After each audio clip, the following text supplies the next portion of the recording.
Hello friends, praise the Lord. இந்த மாதத்துக்கான கர்த்தருடைய ரேமா வார்த்தை நாம் பார்க்கலாம். 3 நாள் பிரயாணத்திலும் கர்த்தருடைய உடன்படிக்கை பெட்டி அவர்களுக்கு இளைப்பாறும் ஸ்தலத்தை தேடி காட்டும்படிக்கு அவர்களுக்கு முன் சென்றது. என்னாகமம் 10:33.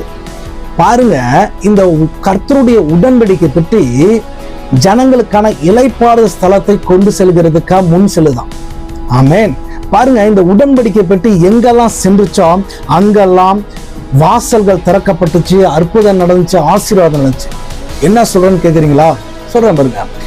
முத இஸ்ரவேல் ஜனங்கள் அங்கேருந்து எகிப்துல இருந்து வரும்போது எப்படி செங்கடல் பிளந்த மாதிரி இப்ப இன்னொரு இடத்த கடக்கணும். அந்த இடத்த கடக்கும்போது அதற்கு முன்பாக என்ன ஆயிடுச்சுன்னா, ஒரு யோர்தான் நதி நிக்குது. இப்ப யோர்தான் நதியை கடந்தாதான் நம்ம அடுத்த எல்லைக்குள்ள போக முடியும். அது பெரிய தடையா நிக்குது. உடனே ஆண்டவர் சொல்றாரு, முத ஆசாரியர்கள் உடன்படிக்கை பெட்டி என்ன பண்ணுங்க, கொண்டு செல்ல சொல்றாரு. இந்த ஆசாரியர்கள் உடன்படிக்கை பெட்டி சுமந்து அதை காலை வச்சோன்னா பாருங்க, அந்த யோர்தான் நதி புரண்டு ஓடுனுச்சான். வாசல்கள் திறக்கப்பட்டுச்சு.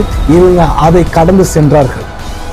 இரண்டாவது, நீங்க பார்க்கும்போது இந்த இஸ்ரவேல் ஜனங்கள் ஆமென் அடுத்த பாதையில கடந்து போகும்போது எரிகோவுக்கு போயிட்டு இருக்கிறாங்க. எரிகோல பார்த்தா பெரிய மதில் செவர், எரிகோ கோட்டை. இந்த கோட்டையை கடந்துதான் என்ன பண்ண முடியும், இவங்க கானான் தேசத்துக்கே போக முடியும். அது பெரிய தடையா இருக்கு. இப்ப ஆண்டவர் சொல்ற உடன்படிக்கை பெட்டியை வச்சு 7 நாள் சுத்துங்கன்றாரு. பாருங்க, இந்த உடன்படிக்கை பெட்டி 7 நாள் சுத்தும் போது எரிகோ கோட்டையை தகர்க்கப்படுகிறது, சுக்குநூறா ஆயிடுச்சு. ஆமென். மூன்றாவது பார்க்கலாம், இவங்க தாகோன் இன்னொருத்தவங்க என்ன பண்ணிட்டானுங்க, இந்த உடன்படிக்கை பெட்டியை கொண்டு போய் தாகோன் சிலைக்கு முன்னாடி வைக்கும் போது அந்த தாகோன் சிலை குப்புரைக்கு விழுந்து உடன்படிக்கைக்கு முன்பாக தரைமட்டமாய் அது விழுந்தது. பிசாசோட வல்லமை முறியடிக்கப்பட்டு கிடந்துச்சு. ஆமென். நான்காவது, இந்த உடன்படிக்கை பெட்டி ஓபேத்தோட வீட்டில் இருக்கும்போது ஓபேத்து எல்லா விஷயத்திலும் கர்த்தர் ஆசீர்வதித்தான் இருக்கு.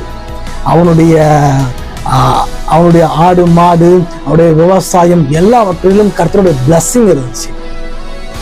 ஐந்தாவது, உடன்படிக்கைக்கு முன்பதாக தாவீது நடனமாடி சந்தோஷமாய் ஆர்ப்பரித்து கொண்டு வந்தான்.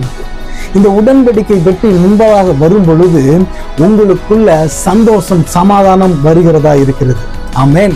பாருங்க, பழைய ஏற்பாட்டுல உடன்படிக்கை பெட்டி அவங்களுக்கு ஒரு இளைப்பாறுதலுக்குள்ள கொண்டு போனுச்சு, ஆசீர்வாதத்துக்குள்ள கொண்டு போனுச்சு, அவங்களுக்கான வழிகளை திறந்ததா இருக்கிறது.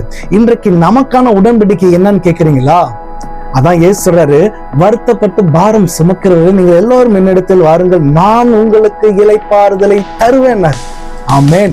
இன்றைக்கு உங்களுக்கு இருக்கிற உடன்படிக்கை இருக்கிறீங்கள, அது நடமாடும் உடன்படிக்கை. என்ன சொல்றீங்க அப்படின்னா, நீங்க தேவனுடைய ஆலயமா இருக்கிறீங்க. உங்களுக்குள்ளதான் கிறிஸ்து இருக்கிறார். கிறிஸ்து தான் அந்த உடன்படிக்கை பெட்டியா இருக்கிறார்.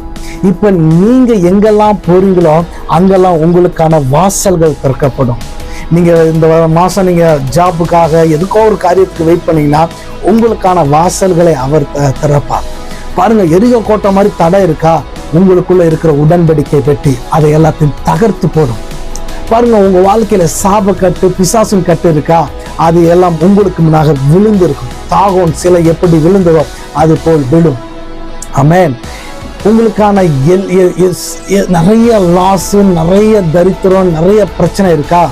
ஆண்டவர் சொல்றாரு, எப்படி ஓபேத்து அந்த உடன்படிக்கை பெட்டியை வைத்த உடனே அவன் குடும்பமே ஆசீர்வதிக்கப்பட்டதோ, இன்றைக்கு தேவன் உங்களையும் உங்கள் குடும்பங்களையும் ஆசீர்வதிக்கிறவருக்கா? அவர் உன்னதங்களை சகல ஆசீர்வதித்தாலும் நம்மை ஆசீர்வதித்திருக்கிறார்.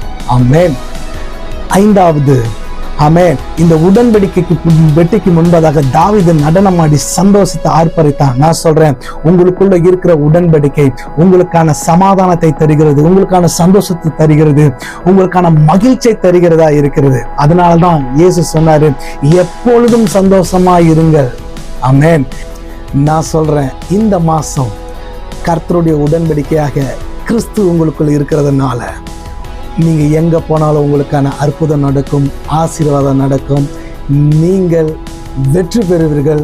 கிறிஸ்து உங்களில் வெற்றி பெற்று இருக்கிறார். அதனால எங்க போனாலும் உங்களுக்கு தோல்வி இல்லை, ஜெயம் மட்டும்தான். கர்த்தர் உங்களை ஆசீர்வதிப்பாராக. God bless you.